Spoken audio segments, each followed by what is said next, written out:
Right, we're going to talk about an alternative lifestyle now, because all we've basically done so far is to look at everything that's bad. And like my friend said to me, I've listened to all your lectures, I now drink water and breathe fresh air, how long do I have to live?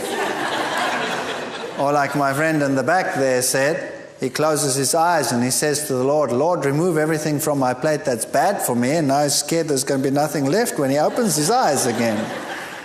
Well, is there still something to eat, or is there nothing to eat? That is the question we'll have to start looking at. Remember, we spoke about per capita meat consumption and how it affects your lifestyle and your health, colon cancer incidence. Obviously, we saw that animal products are problematic. They are correlated to cancer, and we looked at animal husbandry, we looked at osteoporosis and what effect it has, and all these issues. I perhaps would like to share just one little experiment that we did as well. Because sheep were developing skew legs, we decided to have a look at what the effect of the diet is that they were feeding these animals as to why they were getting skew legs. There's a sheep with slightly skew legs, and there's one that can hardly walk from the skew legs that it has. And when we analyzed their bones, those that had received animal protein had a low calcium to phosphorus ratio in the bone. So they had a decline in the various bones, the vertebrae, the ribs, and the cannon. In all three of them, the more animal protein one added to the diet. And these days they feed these animals fish meal, carcass meal, bone meal, all of these things. When we compared those that received animal protein versus plant protein, the calcium loss, as you see there again in the sheep, was 3 times as great. Deformity in those that got animal protein was much higher than those that received plant protein, and calcium to phosphorus ratios in the bone were very low when they received animal protein. And generally speaking, this is what we found. If we look at this little graph over here, we found that if we gave them plant protein only, at a 12% level, they had very good bone development. If we added 3%, 5%, 8% animal protein, it got worse and worse. But if we added 8% plant protein, it actually improved. So plant protein definitely is the way to have a healthy system. We also spoke in the lectures about fear in the food chain, and how animal products today are not what they were in the past, because there are bacterial resistances which are very high, reaching up to 100% levels in many, many cases.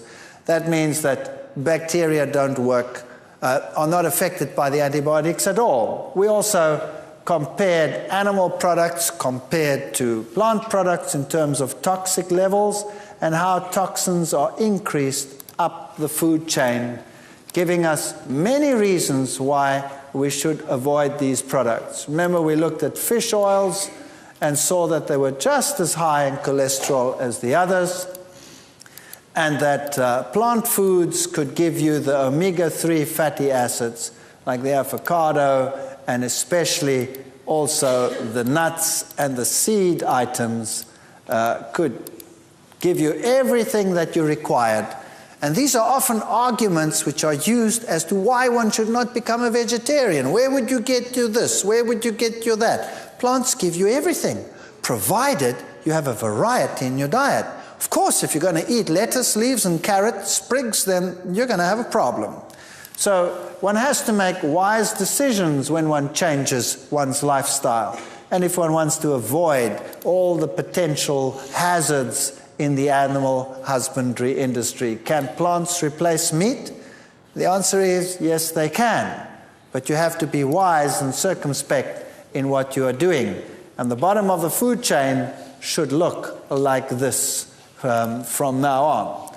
Active lifestyles, long lifestyles, those are the things that we want. Longevity. The Hunzas, for example, were famous for their longevity and their almost total lack of degenerative diseases. And why? Because they had lifestyles which were largely vegan, vegetarian, active, walking up and down. There are many aspects which confirm that a vegetarian diet is healthier. Even the tabloids today will say vegetarians live longer and also are considerably healthier. For example, if you want to do maximum endurance tests, you will find that those on a high meat diet have the lowest endurance for sustained maximum to exhaustion exercise. Mixed diets, that means lower meat, fat, and protein diets, were sort of midway, and the vegetarian diets, high carbohydrate diets, gave the highest endurance rate, more than double that of the other groupings. So science and sports science today has contributed a lot to the breakdown of prejudice against diets. Then there were some very important people who were vegetarians. Albert Einstein was a vegetarian. George Bernard Shaw was a vegetarian. Wilhelm Busch. The McCartneys were. But Linda McCartney died at a very early age, although she was a vegetarian. And people say, well, what's the problem over here? Well, just get hold of one of her recipe books and see what she did. Everything she did was fried in oil. Everything. Now, we looked at the carcinogenic effects of that, and so there are issues that you have to look at. You can't just say, I'm going to give up eating animal products, I'm going to switch to plant products, and then you prepare everything in an unhealthy way. You're going to have a problem. So we have to be circumspect. And of course, there is nothing that can guarantee a disease-free life. It can just give you a greater probability of a disease-free life. And just to show you that beautiful women can also be vegetarian. Both Whitney Houston and Michelle Pfeiffer were vegetarian. Also endurance and marathon running and sporting activities, all of these are enhanced by vegetarian diets. Blood pressure. Vegetarians have considerably lower blood pressure than non-vegetarians. And these are lacto-vegetarians over here, lacto-ovo-vegetarians. If we put a vegan down here, the blood pressures are still lower. In fact, most vegans, when they go to the doctor to have their blood pressure taken, they say, excuse me, are you still alive? Because the blood pressures are very, very low. And that is not a bad thing at all, provided you're not dizzy. That simply means that your blood vessels are still supple and flexible and don't need one high pressure to pump the blood through there. They're not constricted. And then if you're going to buy food in environments that are not so sanitary, like this one over here, where would you prefer to buy? What would you prefer to buy? The vegetables from this man, or would you prefer to buy chickens or meat in a circumstance that looks like this with the flies buzzing around? Well, even in the worst of circumstances, you're still going to be safer with the vegetable products than with the others. And you don't know what these things have been eating and what they have been fed. Now, what about the vegan vegetarian lifestyle? Isn't that a dangerous lifestyle? And isn't it a fact that if you become a vegetarian, you should look something like this? Most people have an idea of a vegan vegetarian as a thin little pale little individual, hardly capable of moving. That's the sort of idea that they have of these people. And let's face it, some of them are like that. And the reason why is because they've thrown everything off their plate and substituted it with nothing. And then they become something like this. And it is a sad state of affairs. American Journal of Clinical Nutrition, vegans, vegetarians, whole food omnivores had adequate intakes of most nutrients and were exemplars of balance, variety, moderation in comparisons with omnivores in their sample and the general population. Also, they were more in line with current dietary recommendations for nutritional intakes than were omnivorous diets. So when they actually compared the diets according to the recommended daily food intakes, the vegetarians weren't doing so badly at all. In fact, they were doing better than the omnivores. Now, they will tell you it's not safe to be a vegetarian because you'll have iron problems, B12 problems, vitamin D problems, etc., etc. Is this really so? Iron problems, you will have a greater probability of iron problems if you use dairy products because of the parameters that we discussed in that lecture. B12 is the one issue we will have to discuss. Vitamin D will be a problem only in areas where there is constant cloud cover. And even there you have UV coming through, so if you have exposure to the sun, you should be fine. You need exposure, but people today want to sit inside all the time. Here are stomach bacteria with decreasing gastric pH. Notice that the lower the pH, the fewer bacteria. The higher the pH, the more bacteria. The same in the intestine. The lower the pH, and so from the front to the back, where the acid starts coming in, you have an increase in the number of bacteria. Now, B12 is not produced by any animal in the world, it's produced by bacteria. And there are certain bacteria which in our intestines are quite capable of producing B12. Unfortunately, with the lifestyles that people have, these bacteria only occur here where there's an increase, and they occur in the last part of the intestine. And so they're too far back for us to benefit from them. So we produce the B12, but we do not absorb it. If, however, we were vegans and we took care not to mix fruits and vegetables, firstly we would have an alkaline saliva and we would have bacteria in the mouth which would produce B12. And they don't produce bad odors. Bad odors come from poor fermentation in the stomach. So you would have B12 production in the mouth, plus the pH in the stomach would seldom, if ever, go below 4.5, so you're sitting with far less acidity. That means you're starting off here at a much higher level, and then you should be able to have B12 production. Now, there are other factors which affect B12, that's intrinsic factor. If you don't have that, whether you're a vegetarian or not, you're going to have a trouble with that. High acidity, which is more problematic for meat eaters than for vegetarians, would be a problem. And in fact, most of the world's population is largely vegetarian. Whole parts of India, large parts of Asia, Central Asia, for example, Central African populations, large parts of these, they don't have B12 problems. Western lifestyles, we sometimes do have B12 problems. So personally, I think that they are making a mountain out of a molehill, but I would suggest that if you are worried about these issues, if you have a high stress lifestyle, which affects absorption in an acid environment of B12, well then take a supplement or take a fortified milk that has B12 supplementation. But generally speaking, we do have the bacteria that produce the B12. So my suggestion, as I said again, is supplement if you have a high stress lifestyle and all of these, or otherwise test yourself regularly. Once a year, have a test, because B12 is maintained in the body for a long, long time, many years, and you won't run out overnight. So if you have regular tests done once a year or so, and you're fine, then you have nothing to worry about. If it's low, well then take a supplement. And the same would apply to people that eat meat. They are just in as great a danger. In fact, more of them suffer from B12 deficiency than anyone else.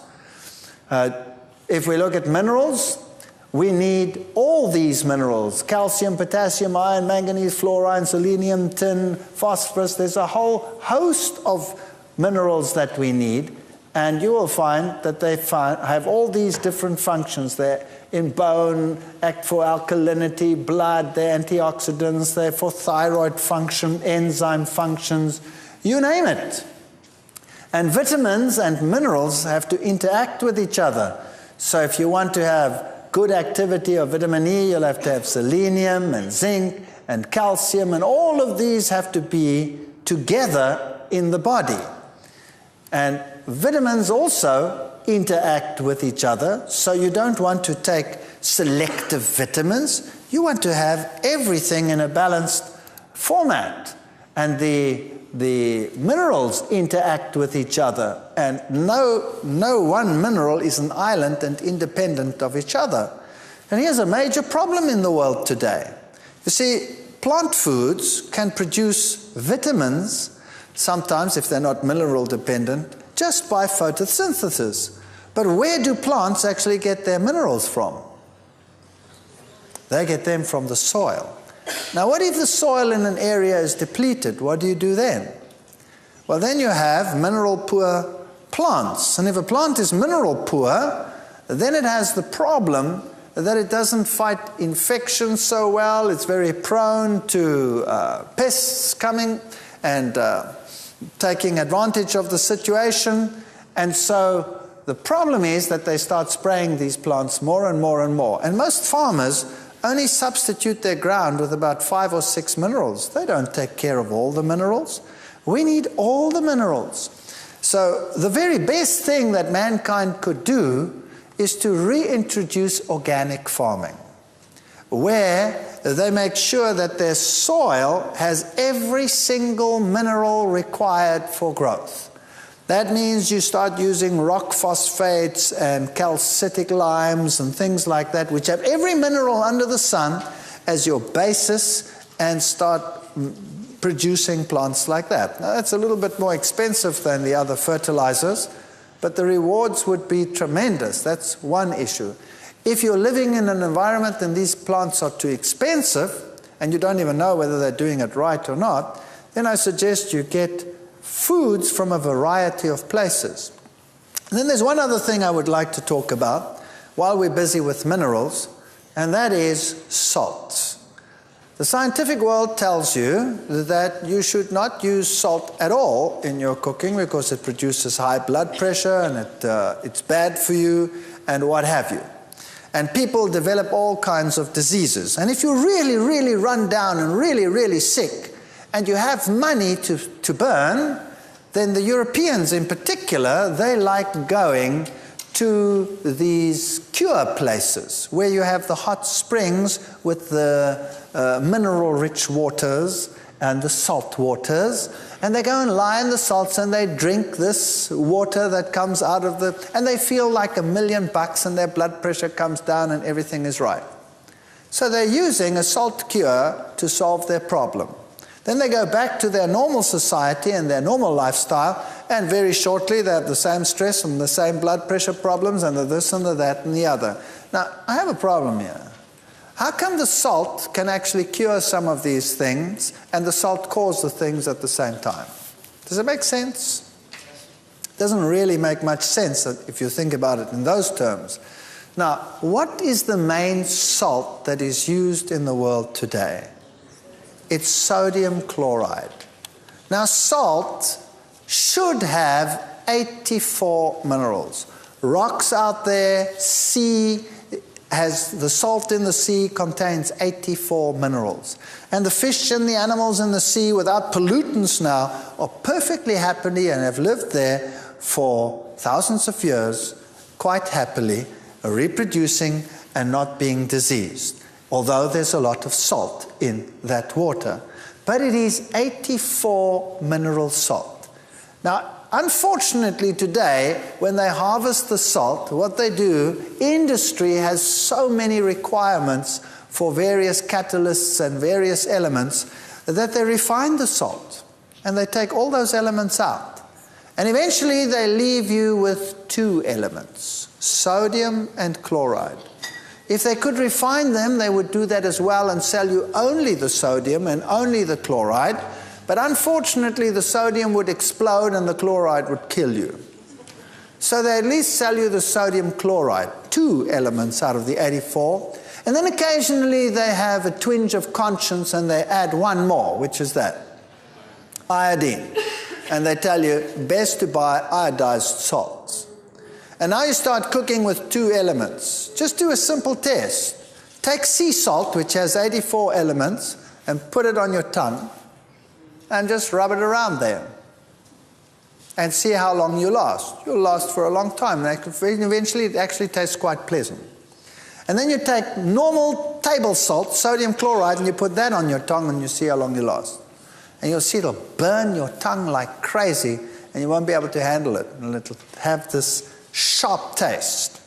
So my suggestion is, when you start using a little bit of salt, because without salt everything tastes kind of bland, doesn't it? Use sea salt. Why not use sea salt? Or better still, if you can, rock salt. In some areas you get rock salt cheaply, but sea salt would be just fine. They use sea salt in any case. A good suggestion would be to use a little bit of sea salt. You know what? It'll taste better as well. Once you get used to it, it tastes a lot better. And of course, don't use excessive amounts of salt, but generally just use a little and it'll be so much tastier. Zinc, they'll tell you that's a problem for vegetarians. That's not true.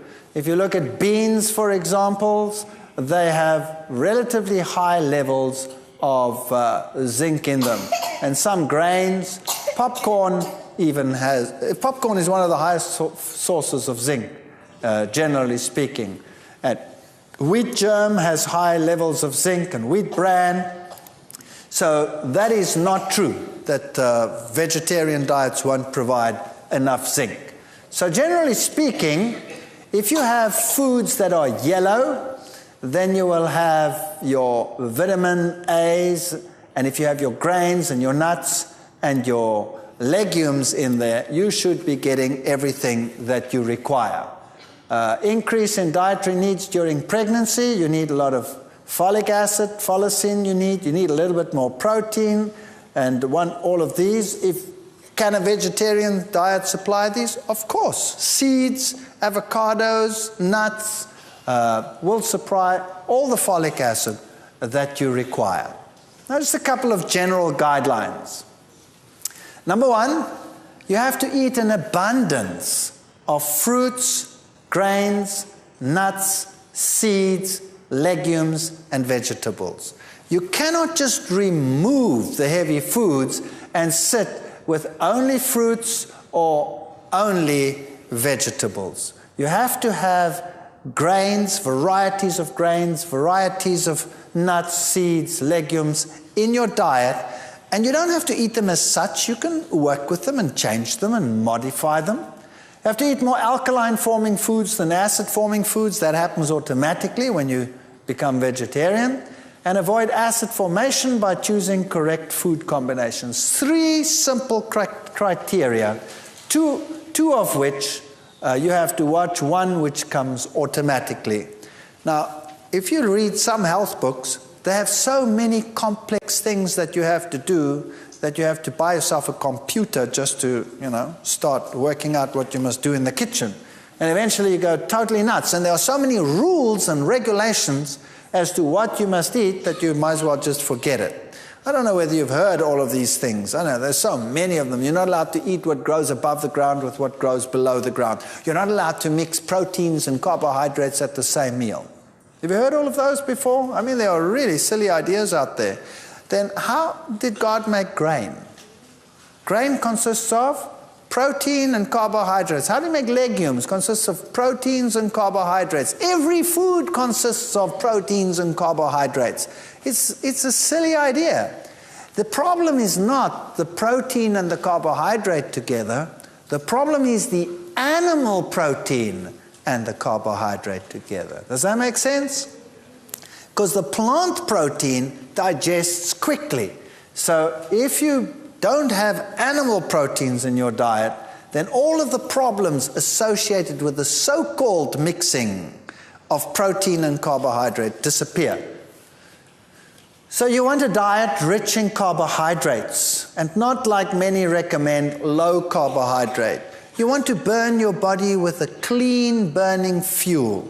You want to have enough fats in your diet so that you do not become lean and emaciated on the one hand. And of course you need the fatty acids, the essential fatty acids, which you can only get in fats. So you get those if you have your seeds and your nuts and your legumes in your diet. And your proteins, you satisfy your general needs, kids a little bit more than the adults, and you want to have more alkaline-forming foods than acid-forming foods. How do you do that? It's very simple.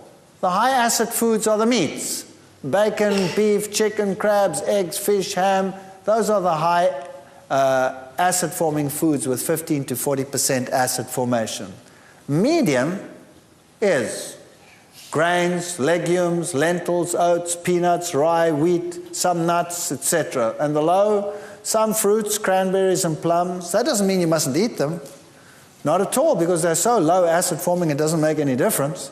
And some of the fats. And your high alkalines are all your dried fruits, vegetables. Well, molasses is on there because it's alkaline forming, but it's still a more refined food. Beet greens, Swiss chard, dandelion, those are your high alkaline foods. Your medium ones are most fruits and vegetables.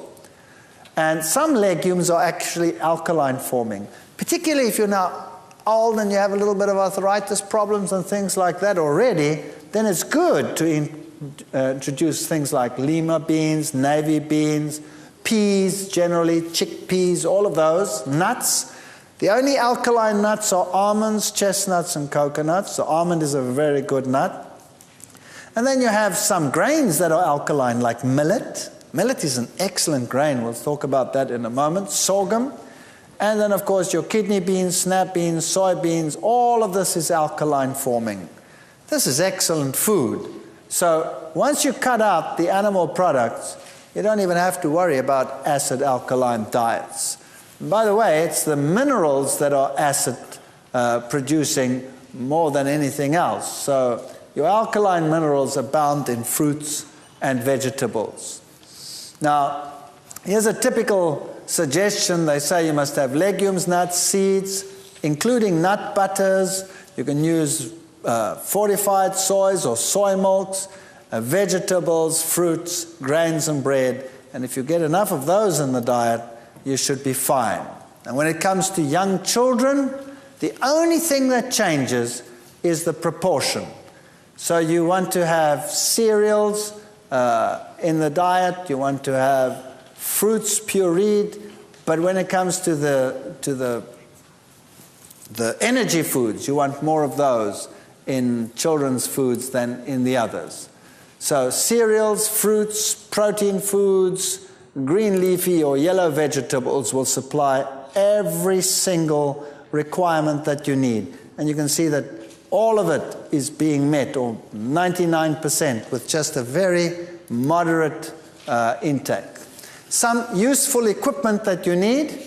A good blender is very useful in vegetarian cooking, because you're going to start making nut creams and nut butters and milks and sauces and things like that, and cheese substitutes and all kinds of things. So a good blender is a very, very good investment.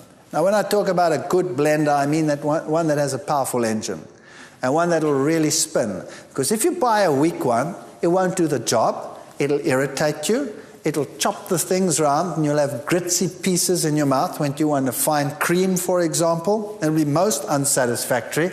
So rather invest in a good blender. A heavy base or non-stick frying pan, waterless cookware might be quite good. And some people like extras like waffle irons, food processors. And if you're really going all out, some means to grind your own flour. That's just nice. If you have access to stone ground flour, well, then you don't have to get those pieces of equipment. Stone ground flour is a terrific way to go. Ensuring proper combinations. Notice that there are some foods that are neutral. That is, all grains, all legumes, all nuts, all seeds, some vegetables, like those that are high in water, like cucumber, lettuce, sprouts, tomatoes, some people yes, some people no, and the herby plants. Those would be sort of neutral, and some fruits would be neutral, the high oil ones, avocados and olives. Then the fruits is anything else that is a fruit, like an apple, an apricot, banana, and what have you. All of these can be eaten together with this. So you could have a meal which contains a grain. Let's say bread, a roll. And you could have a patty on there which is made of legumes and nuts. And you can have lettuce on there, and sprouts on there, and tomato on there. And you can have a sauce on there which you make with seeds or nuts, combinations. You can have avocados as a butter and olives in there and eat it with all that fruit. So you can have a terrific meal with a table full of fruit and bread and spreads and all kinds of stuff and patties, but you don't mix your vegetables in there.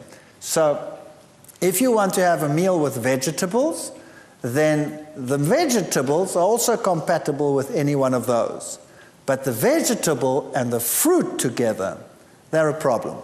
Now that's a very interesting thing. You see, the fruit digests the fastest. These, if they are all of plant origin, digest second fastest, and the vegetables, which have hard, compact cell walls, digest the slowest. So if you mix these two, you will actually get fermentation. Whereas if you mix those two, you don't get fermentation. Mixing fruits and vegetables, no fermentation. The time is not long enough difference for fermentation. Mix vegetables and the grains and legumes and nuts, etc. Time is not long enough for fermentation. Mix the two together, you have a problem. So that is just to keep a nice alkaline system. It makes a big difference in terms of, for example, acidity, and also just alertness. It's not a law of Medes and Persians, and if you are a guest somewhere or you do not have the possibility of always doing this, then it's no big deal. If I do it, for example, I'm quite sensitive to this because I actually take care not to do it. If I do it on occasion, I feel the difference. I feel I have less energy. So these are sort of the neutrals that you can eat with any category of food, with fruits or with vegetables, whatever. Grain-legume combination is always a good combination because of the protein. It gives you a perfect protein. So a diet that contains grains, nuts, seeds, fruits, vegetables will supply a superb blend of nutrients. And the African diet, as we said, is legumes and grains, and that is their protein source. Then they have lots of vegetables and lots of fruit. And now let's talk about whole foods. What is the power of a whole food plant? Number one, it exceeds that of their component parts. So if you take the things apart and you eat them separately, like in refined foods you would have to do that, you do not have this enhancement that you get in the whole food plant. Secondly, 1 cup of cooked kale has 50 milligrams of vitamin C and 13 international units of vitamin E. That's pathetic. That's pathetic. The antioxidant potential of 1 cup of kale is equal, however, because of the other components, to 800 milligrams of vitamin C and 1,100 units of vitamin E. So you could be looking at 13 and say that's pathetic, but because of the other components which boost it, it's actually that much. And the balance is so much better. So it's far better to eat a whole food than to eat anything separate. Refined foods, avoid them. Now, you know, everybody occasionally gets sick of healthful eating. I do. You know, you eat healthy food every day. I'm sick of all this healthy food. I feel like something wicked today. Well, then you go out and you eat something wicked within certain parameters, if you know what I mean. You don't go and slaughter an ox now. But a refined food occasionally, who cares? Or something really sweet and disgusting, who cares? As long as that's not your lifestyle. Don't become fanatical about food, because you'll not only make yourself but everyone around you miserable. And try never to see what other people eat. It's not your business. What you eat is your business. And what they eat is their business. Set a nice example and people will like to follow it. Don't refine it. If you can, use it. Now, what does that mean? how do you think whole foods? What do you do? What do you do if you find a pile of nuts and seeds and stuff like that? You go clonk, clonk, clonk, clonk, put it on your plate and say, there. You want to be a whole food fanatic? Go and eat it. No. You must learn what to do with them. You must change these things. These are whole foods. Those are whole foods. And variety, variety, variety is the spice of life. By the way, eating breakfast saves lives. Possible reducing the risk of a heart attack. If you have a problem during the day and clot potential, those people who are breakfast skippers have a 2.5 greater probability, in other words, 2.5 times the risk category to a person that eats normally and has breakfast. So 2 to 3 hours after awakening, if you had breakfast, you are better off than if you do not have it. The advantages of eating breakfast is more efficient problem solving, improved memory, improved verbal fluency, attention span, better attitudes, better scholastic performance, and that's a good reason why you should have breakfast. These are all the nice whole foods you can find in some stores. Now let's think about what to do with specific foods. For example, grains. You're now thrown out a lot of things. You've thrown out dairy, you've thrown out meat, you've thrown out all of those things. Now, what to replace them with? Now you have to start thinking grains. You know, if we were to take the grains in the world and put them into tiny little packets, just like this, we did this once. In South Africa, we went to a seed store and we bought all the different edible grains and put them into tiny packets, and we packed them around the hall from one side all the way around, right round, and said to the people, you go and look at all those grains. And they were stunned. All the grains that you can buy, all the sorghums and the various wheat types and the eastern grains and the millets and all these wonderful things, just hundreds of different grains. So there's barley, for example, which is a rich mineral food and is rich in B5 vitamin.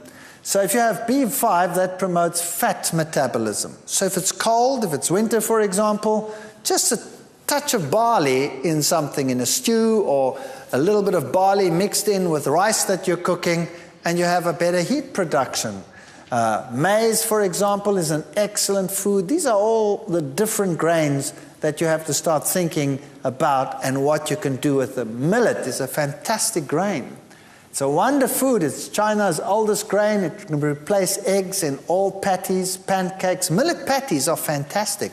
Just fry a little bit of onions. You don't even have to use oil to fry onions. You can just use a dash of water and a dash of something to make it a little bit flavored, whatever it is, soy sauce or whatever, and then just saute them until they go brown and sticky, and keep turning them around, and add that to a patty with cooked millet and a little bit of oats to bind it, and you have a wonderful patty. It replaces eggs. It's very high in iron. It's high in vitamin E, and the great thing about it, it's an alkaline grain. So people, older people in particular, people that already have, joint pains or anything like that, could benefit tremendously from this. And what is even better, it's a complete protein. So for children, it's a wonderful grain. Protects against arthritis. It's one of the alkaline grains. It's high in lecithin. It's a complete protein. Added to bread, cookies, muesli, soups, casseroles, whatever. You can do marvelous things with millet. Just cook a little bit of millet. If you want to make a spread, cook together until soft, just like you would cook rice. 1 cup millet, 2.5 cups water. So you take the millet, make sure you buy dehusked millet. Millet is bird seeds. You know how birds live and how long they live just off millet, nothing else? They do very well on millet, so we could do well on millet, but we don't have beaks. We have teeth. And birds dehusk the millet, and then the husks lie down there. If you bought it husked, you would have a chewing experience par excellence. So just like any other grain, you have to buy it dehusked. A little bit of salt, good salt, You can put something to make it yellow. You could just, for example, use a little bit of turmeric. If you don't want to use turmeric, use a tip of a carrot and blend it in there, then it goes yellow. And some water, and you blend till smooth, and then it looks like that. It looks like a butter. And you can have bread with millet spread. It's rather neutral, so you could put something sweet on there, you could put something savory on there, you could do whatever you like. With millet, you can make a fantastic pudding. Notice how smooth and creamy it looks once you've put it in a blender. So you put this cooked millet in a blender and you make it absolute smooth and creamy, then you can make a pudding out of that that is fantastic. So you can blend in some dates, for example. You could blend in a little bit of carob powder, then you'd have a chocolate pudding. Then you put in a yellow layer on top of that. You could put fruit in between, put it in the refrigerator, and you could make a pudding that is better than any bought instant pudding. Marvelous things you can make with millet. Oats is another wonder food. It's a very good calcium source. It's high in iron, B. It's the second best protein grain. It's a superbly digestible grain. So old people, young people, use these. You can use the oats to make granolas, to make mueslis, to make patties. You put it into everything. It takes the place of an egg anytime. You can make waffles with oats, blend it and use it as a waffle base. Wonderful things you can make with oats. We'll come to some recipes in a moment. Rye, for example, is a German grain, and add some rye to your flour just to change things around a little bit. Muesli, rolled oats, chopped nuts, raisins, pumpkin seeds. The pumpkin seed is a seed with an incredibly good protein in it. It's also a complete protein, and just a little bit of pumpkin seeds will provide all your protein needs for a whole day. So if you could start your day with rolled oats and nuts and raisins and seeds and some fruit, shredded coconut maybe, sunflower seeds, sesame seeds, and you roast them all together or toast the slightly rolled oats onto the grill, stirring frequently, and lightly brown, spread the sunflower and sesame and coconut over the top, and mix the remaining ingredients, and you have a great muesli. If you want to make a granola, which is more crunchy, granolas that you buy in the stores are full of oil. And the oil that they mostly use is sunflower seed oil. And because it's packaged like that, it's oxidized. So it's really not the best thing in the world, and it's horrendously expensive. Have you noticed that? You can make it far cheaper, and it tastes terrific, and you don't need any oil. You can take rolled oats, say 8 cups rolled oats, a little bit of sunflower seeds, some coconut if you like, chopped nuts. You can vary that as you like. But this is your binder.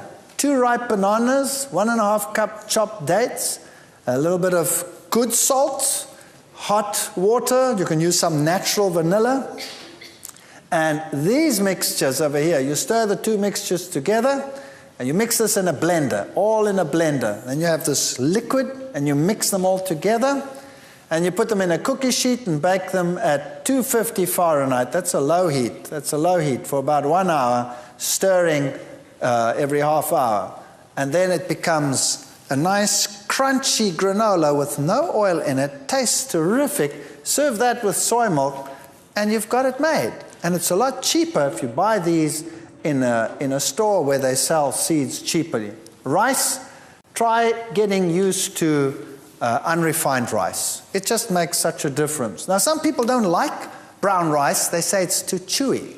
The way to get around that is to soak the brown rice overnight like you would soak legumes. And then when you cook it, it gets light and fluffy. That solves the problem.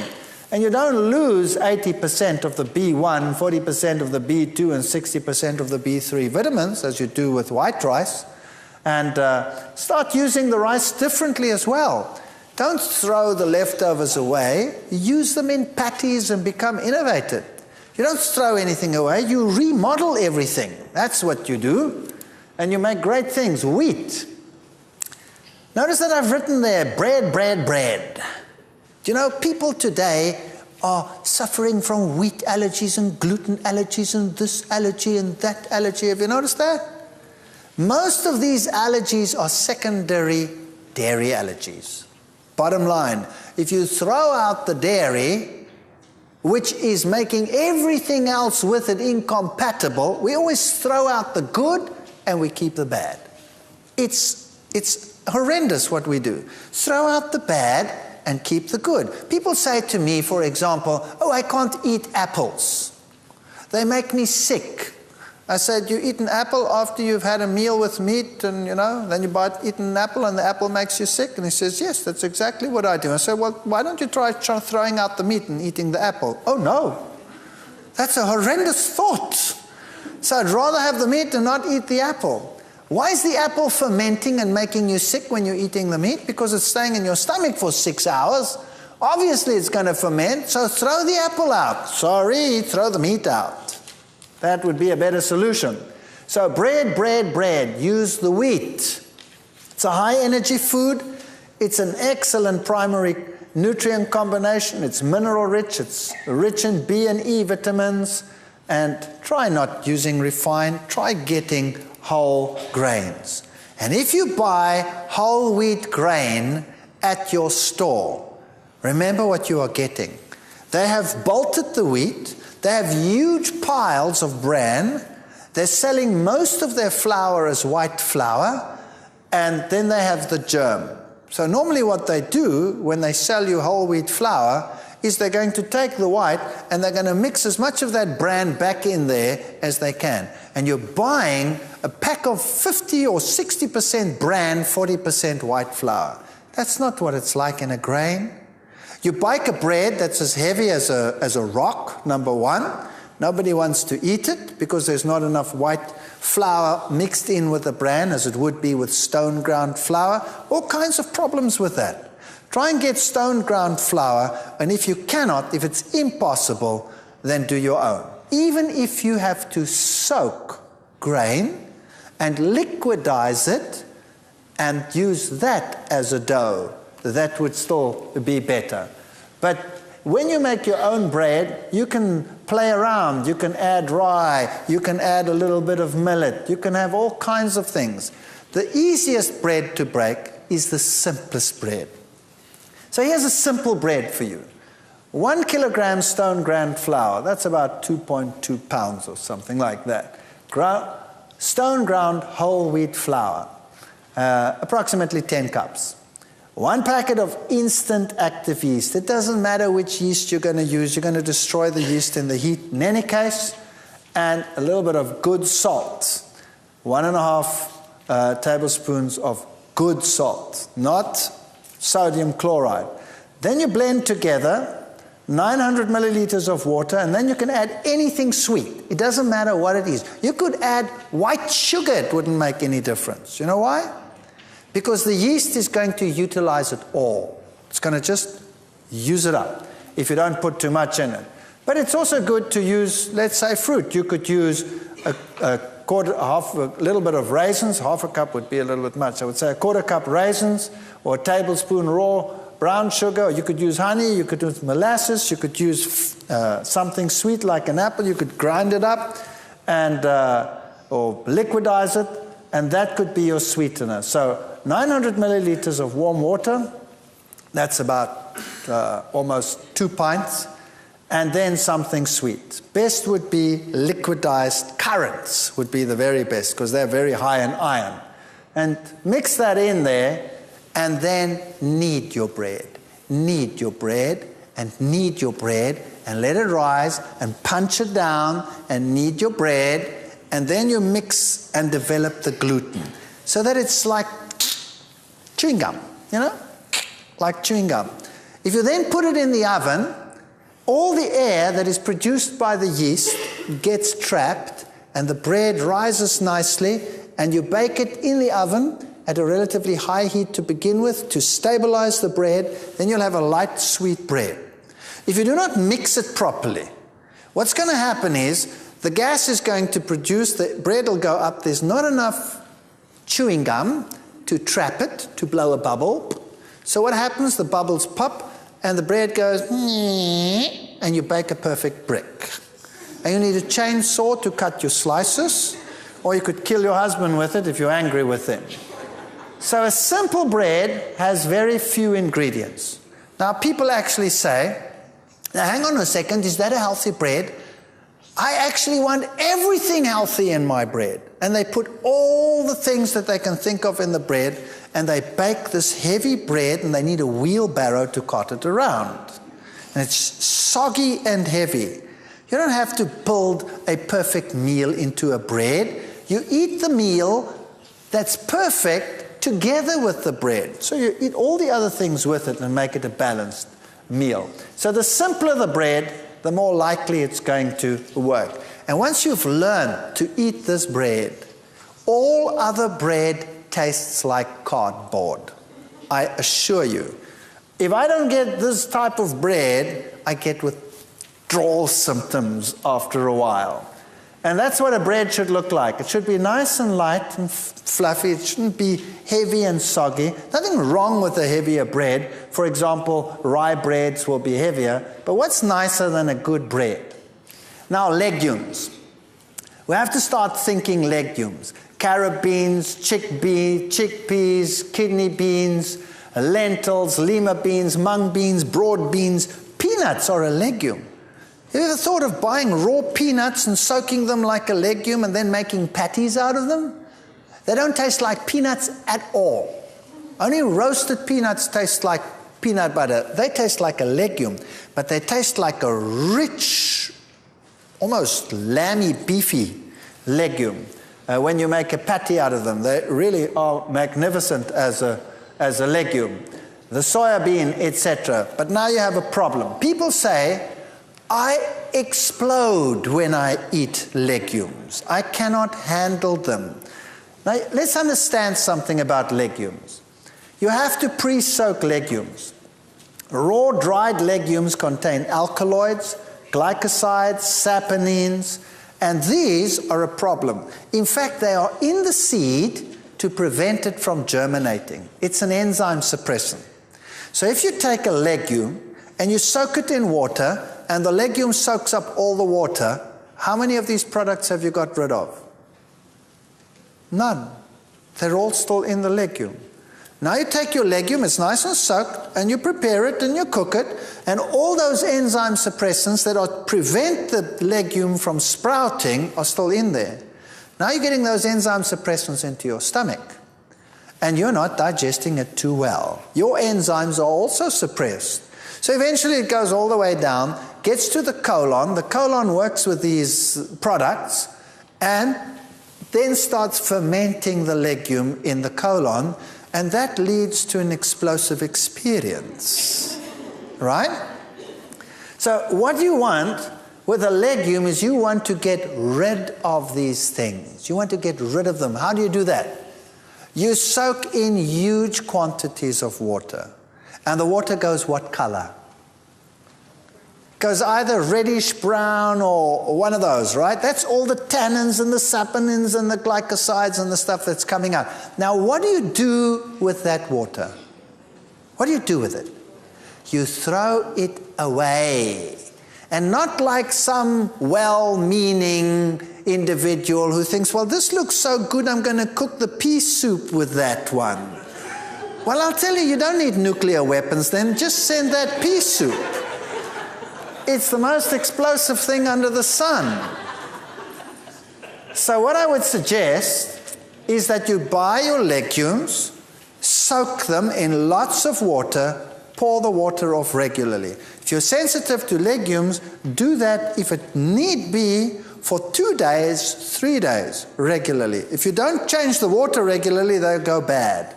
Just keep on pouring off the water, and then what do? Going to wait 3 days or 2 days for a meal? Of course not. You put them into freezer bags and you pop them in the freezer and they're fine.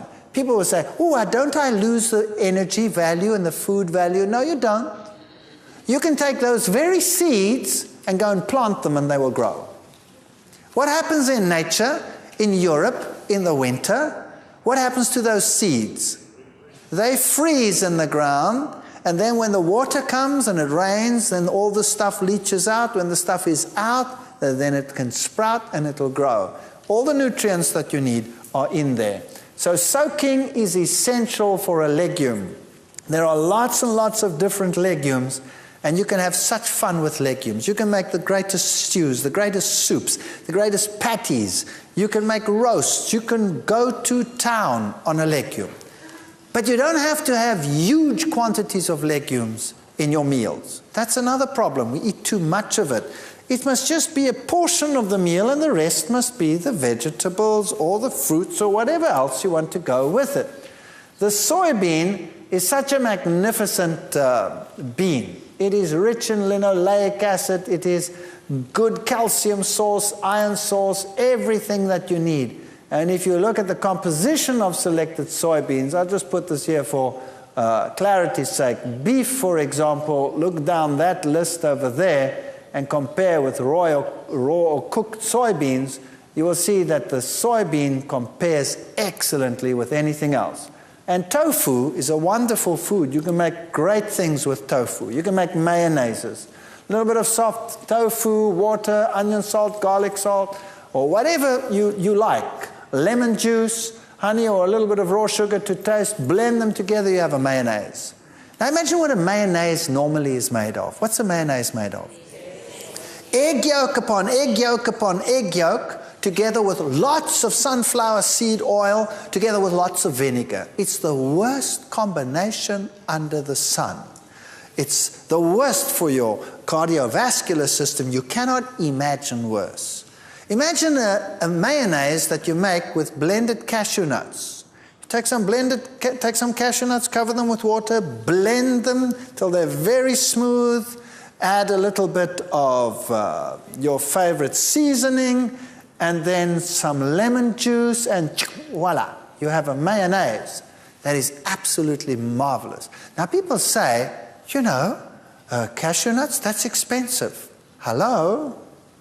How much does a chicken cost in this country? What does a chicken cost? Who can tell me? So let's say $4, right? So let's say that chicken weighs what? 1.5 kilos. So let's say it's about $3, or let's say $2 per pound. Is that about right? Is that about right? $2 per pound. Good. How much of that chicken is bone? At least half of it is bone. So you're not paying $2 per pound, you're paying $4 per pound already for your chicken. Now, how much of that chicken, once you have deboned it, is water? 70% of it is water. So how much are you paying for your chicken? Well, you go and work it out. You're paying anything up to $7, $8, $9, $10 per pound for your chicken. It's a very expensive meal. It looks cheap, but what you're getting is water, 70%, what you're paying for. If you buy cashew nuts, how much of it is food? 100%. So even if you're paying $4 or $5, it's still cheaper than your chicken. So don't tell me cashew nuts are cheap or expensive. All right, and you need very little to feed a whole lot. You can make great mayonnaises with tofu. You can make omelets with tofu. You can make, there's so many things. Go to any Korean or Chinese person and ask them, what do I do with tofu? And you will be stunned. So go to the various nations that use these foods. Omelets are terrific with tofu. Half a cup of tofu, you can use a little bit of rice flour, add a little bit of cashew, ground nuts, that would be great, liquidized. And then your various condiments, put a little bit something yellow in, and then use a non-stick pan to make an omelet. You can put your favorite filling in there, close it up, and serve it, if you really want to be wicked, with whatever, with fries that you've made with olive oil and a nice salad with it, and it looks and tastes just great. And sometimes omelets made with tofu stick a little bit more to the pan than others, so that's no problem. The ones that stick and break, they go to the wife, and the good ones come to me. Simple as that. But when I get home now, my wife can have the better ones, and I'll take the broken ones. No-bake tofu cheesecakes. You can make cheesecakes. You can make the most wonderful things. You can use agar-agar as a binder that has no animal products in it, or you could use MS. You get MS in your country, which is a wonderful substitute for gelatine, which is made from horses' hooves and skin scrapings and trotters and all kinds of stuff like that. And wonderful things you can make with juices that you blend in. Just ask the fundis how to make these things. You can make waffles. Simple things. Soak soybeans, blend them all together with some rolled oats, and you make waffles. Wonderful stuff. They bake a little bit longer. A normal waffle with an egg is finished in a minute. This one takes about 5, 6, 7, 8 minutes to bake through. Now, you don't want to wait that long. So what you do is when you're bored one night and you're not doing anything, then make a mix and start making lots of them. Or the kids are doing something, they're watching television, in between advertisement break, change. Then get all these things done and make a whole pile of them, pop them in the freezer, and you have waffles. When you want breakfast with waffles, take your waffles out, pop them in the toaster, and voila, you have waffles. You don't have to wait forever. You can make quiches. It's simple. Once you add a little bit of these blended nuts and some lemon juice and all of these things in, you can make wonderful things with these foods, and you won't even miss that you're not using eggs. Kidney beans and your own baked beans and Mexican food and you name it. And sprouts. Start using sprouts. Sprouts have enzymes in them. They help you to digest your food. They're wonderful. Mung bean sprouts. Once you get used to them, you'll start craving them. Chickpeas. Chickpeas are wonderful food. Chickpeas is magic. If you have soaked chickpeas and you blend it and you bring it to a boil, it goes thick by itself. Then you can use it as a sauce. You can even make a mayonnaise out of it by adding lemon juice and a dash of something sweet or tangy, whatever you like. And you can make mayonnaises out of chickpeas. You can make hummus out of chickpeas. Who knows hummus? Yeah, all of these things. Start thinking about these things and start using carob. Now, carob means you have to re-educate your palate because we're all used to chocolate. And once you have re-educated your palate to carob, which takes a while, because we all have perverted palates, then chocolate actually tastes obnoxious. Believe me, I ate whole slabs of chocolate in one go. I cannot stand the taste of chocolate anymore. But carob I can handle, especially if you coat things with it, like raisins, or coat nuts with it. Then it's very handleable and it's very, very pleasant. And a carob drink is a wonderful substitute. Take soy milk, add some carob powder and a little bit of fructose, and you bring that, make that hot and serve that. And I'll tell you, the young people just love it. And it tastes great. And you can make chocolate sauces, chocolate desserts with carob. Just have to get used to it. Lentils. You can make slices, you can make all kinds of interesting things. Mock liverwurst with it, some cooked lentils, a little bit of cold oats porridge, chopped onions. Margarine is what gives it the flavor. If you like a large clove of garlic, some salt, then blend this together and keep the onions just a little bit chewy, in other words, not pureed, and then you have this crunchy liverwurst taste that you can put on bread. You can make savory spreads, and it's the herbs that do it, the basils and the oregano and the tomato pastes, which add the different flavors. And your nuts and your seeds are your sauces and your creams and your energy booster. So for example, if you're as thin as a rake and you want to put on some weight, then you start using more of these foods. If you are overweight and you want to lose, you use less of these foods. It's as simple as that. You don't have to give up anything, you just use less. And you're only using it as a flavorant. So you can make nut milks, nut sauces, nut creams, nut mayonnaises. And you could use seeds as well. You could make the same thing with sunflower seeds. You could make sunflower mayonnaises, sunflower creams, sunflower sauces. Same things. You can do it with sesames. You can make your own tahinis, your own creams with sesame, sunflower, with pumpkin, any one of those. So start looking at nuts differently. Coconut. Coconut contains saturated fat, so if you have a problem with weight, a little bit more coconut in the diet, coconut cream, coconut milk, that will make you put on weight. And it is not true that you're going to suffer cardiovascular disease. Because it comes packed with plant protein, it doesn't have that effect. Saturated is not necessarily as bad as animal saturated foods. Otherwise, all the South Sea Island people would have cardiovascular disease in the past, and they didn't have it. So my wife, for example, she tends to be on the leaner side. So she just adds some coconut cream, and she makes puddings with coconut cream. And me, I tend to battle with this little fellow over here. So I tell her, less of that for me, thank you. And I don't have that stuff, and she has that stuff. This is how you modulate your weight. It's a very good way of doing it. Nut mayonnaises. Cashews, a half a cup of cashews. You could use sunflower seeds, but the cashew one just tastes pizzazzier. Water, so you could use some fresh garlic if you wanted. You could leave it out. Onion powder, some good salt, lemon juice. And if you want to have a slightly sweet sour, you could use a little bit of honey or something like that. And it's so simple. You just blend it together until smooth, and then you add the lemon juice and it goes thick by itself. And then you have a mayonnaise. If you take that same sauce and you put it in a saucepan and you bring it to a boil, it makes the creamiest stroganoff sauce that you can imagine.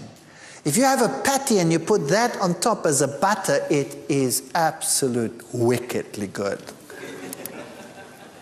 Pimento cream sauce, you make the same sort of thing with the cashews or the sunflowers, and instead of putting cheese on your pizza, when you make one, you pour this over your pizza and you pop it in the oven and you bake it with that, and it's delicious.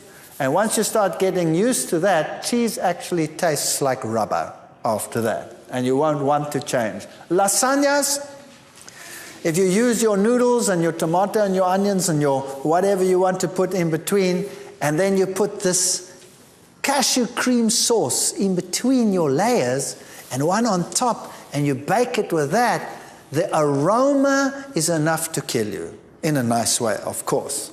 And you can we do this in the field. Occasionally, once every 15 years, I get to go out in the field, and you take a nice pot, and you put this over the coals and the fire, and you put a lid on top, and you put coals on top, and you bake this thing in the coals. I'll tell you, the people come running and say, "What's that?" And it tastes terrific. As I said, don't neglect the pumpkin seeds. Throw them into your mueslis, throw them into your breads, and don't neglect your sesames. Use the sesame butters and the sesame creams for your bread. Ladies, sesame is one of the richest sources of iron. So it's an excellent source of iron. So try and get used to tahini. If you don't like the taste of tahini, then just take a teaspoon of it and add it to your sauces that you are making, just to give it that pizzazz. And you can make butters and milks and what have yous. Fruits and vegetables. Remember, variety is the spice of life. And there are lots of fruits on the market. And most of the world today thinks fruit means bananas and apples. Isn't that right? That's what people buy, bananas and apples. Now, there's nothing wrong with bananas and apples. Bananas and apples are good. By the way, now that I think of apples, people tell me, what about apple cider vinegar? Apple cider vinegar has the good components, some of the phytochemicals of apples in it, which is good for you, but it still has acetic acid in it, which is bad for you. So why not take a little bit of apple juice and add some lemon juice, and then you have apple cider vinegar that is not with acetic acid, but is with citric acid, which is much, much better. So you can start playing around with your vinegar sauces. Rather use lemon and use apple combination to make your sauces like you want them. There are melons and olives and papayas and all of these things. So when you start thinking fruit, start thinking like this. Then you get peckish. Doesn't that look great? And even if you preserve them, they're still better than nothing. Preserved fruit is better than no fruit. And when you start thinking vegetables, again, think variety, think cauliflower, broccoli, Brussels sprouts, think dark green things.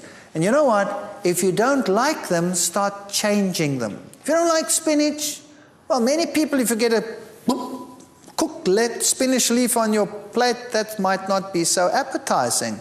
How about sauteing some onions, chopping the spinach, and putting them together, and then adding a little bit of cashew nut cream and making a creamy, delicious spinach that really tastes like something and has some zuma in it.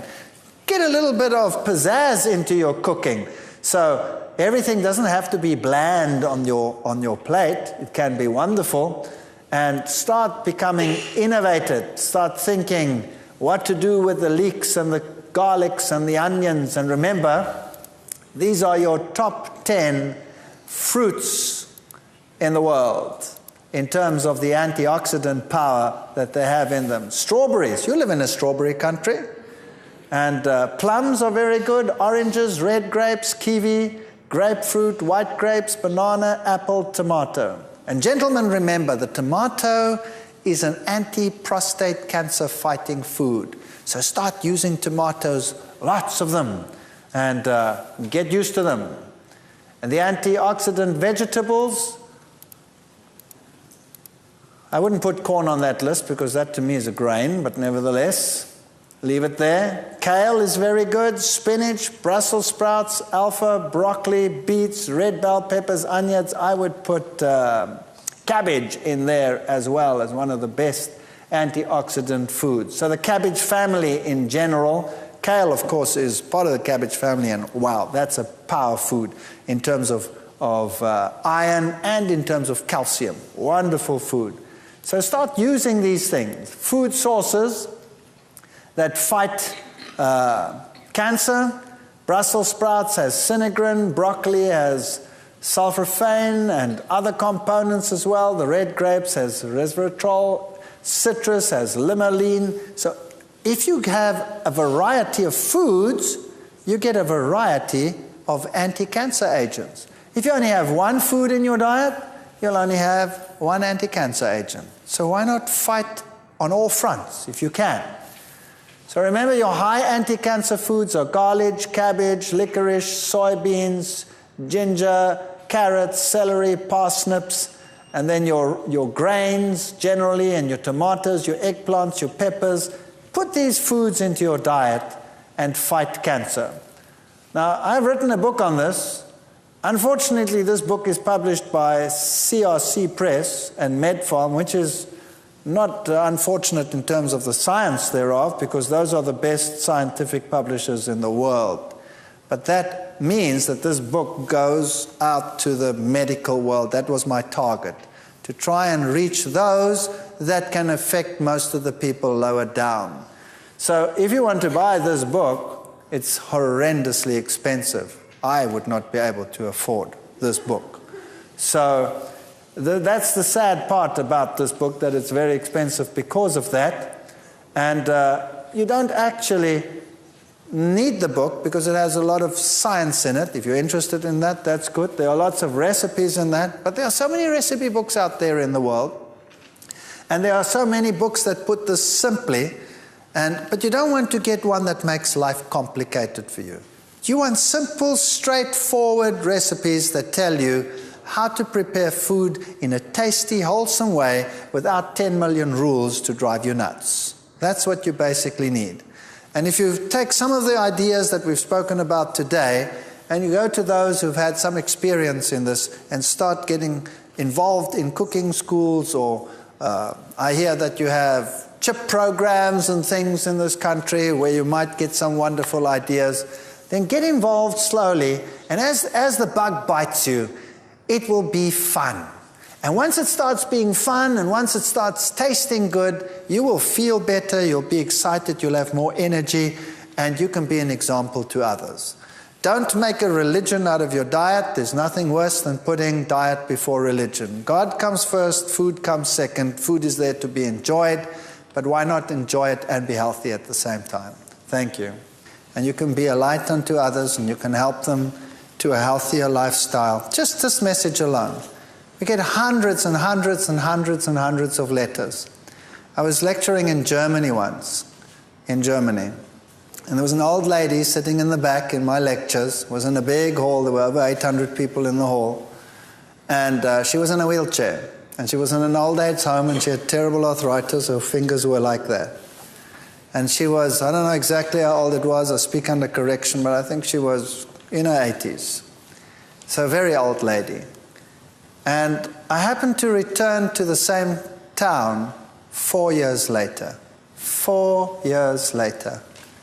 And I was finished lecturing, and like always, you're tired because you're doing all these lectures and you have hundreds of people, and if there are 800, well, then there are 800 more questions than normal, and the people were asking, and suddenly this little old lady came and she put her arms around me, and there she stood. She was only about yay high, and she was very old, and her fingers were still skew, and she said to me, 4 years ago you were here, and I was in the old age home, so arthritic I couldn't move my fingers, and I was just waiting to die.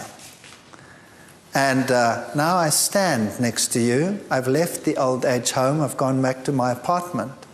I can do my own work again. I even do my own gardening again. And maybe I'll end up in the old age home again one day, but for the moment, I'm happy that I can be at home. I implemented what you said, and I could get up out of my wheelchair. That makes a difference. And I don't care about all the critics then. That's what makes it worthwhile. And people that had been given up for dead with cancer, that they'd operated, closed up, sent home to die, changed their lifestyles, and their tumors went back and back and back. Not everybody, some die, but some that actually stick to it start getting better. And we've got just piles and piles of letters, and it just makes sense to tell people how God, if you think how God had put everything together there in the beginning, He tells us what the original diet was. Obviously, if we're going to give the body what it was designed for, it's going to be the best. Who does not want you to be healthy? The devil doesn't want you to be healthy. And what does he use to make you unhealthy? He uses human ambition and love of money and industry to put foods together that make money and quick money and make you captive so that you can become ill. And the natural foods, they just go. God wants us to go as natural as possible. I'm sure that's what He wants to do. But He wants to reach the heart and the soul as well. So do not put the cart before the horse. It's not food that makes religion. It's religion that makes food. And so that is the invitation. Be a light, help others, and then the great truths of the Bible. Wow. Just look at them. They're so magnificent. What can be more logical than a world that obeys God? Can anything be more logical than that? What is stupid about that? What is more logical than believing that Jesus Christ is the Creator and the Savior? The whole Bible says it, and if people were to adhere to His commandments, wow, that would just make this world a wonderful place. And in the future world, it will be a wonderful place because there will be no more sin in all His holy mountain, and people will again keep the law of God. So why not keep it now? Why not set an example? And if we slip and slide and fail and have human failings, we have an advocate with the Father who any time says, come to me and I will heal you of all your maladies. I'm not propagating any form of perfectionism or fanaticism or any one of those things. It's a logical religion, and that is why I'm a Seventh-day Adventist. So God bless you as you go your ways and we go back to our ways, and I'll always carry you in my hearts, and thank you for listening. Let's pray. Heavenly Father, what a time we've spent together. We've had so many discussions and so many slides pass before our eyes. But the bottom line, Lord, is that you are King of Kings and Lord of Lords. And all the slides, if there's one idea that has come up, and that is that it's not worth it to have our kingdom on earth, but that we should long for our kingdom with our Heavenly Father. If that thought is paramount in our minds, then we will have achieved something in this place called Baton Rouge. And Lord, if a little light has been kindled, and lights in general have been kindled, let them not die, but let them turn into a raging fire that will consume not only this city, but all the surrounding ones and eventually even the whole world, so that the world may be lightened with your glory. And Lord Jesus, I commit everyone here to your care, as only you care, one who has given his life for those who are just sinners. Surely you will take care of everyone that is here. I pray for your blessing upon them, your watch care, your angels to guide their paths, their decisions, and their life as it proceeds from now on. And may we have the privilege, Lord, of one day, everyone represented here, standing with you on the sea of glass as we go to the heavenly Jerusalem. And may we one day in the earth made new ponder the little time that we spent here together and say, Lord, it was worth it after all. Your blessing is what we need, for without it we perish. I pray in Jesus' name, amen.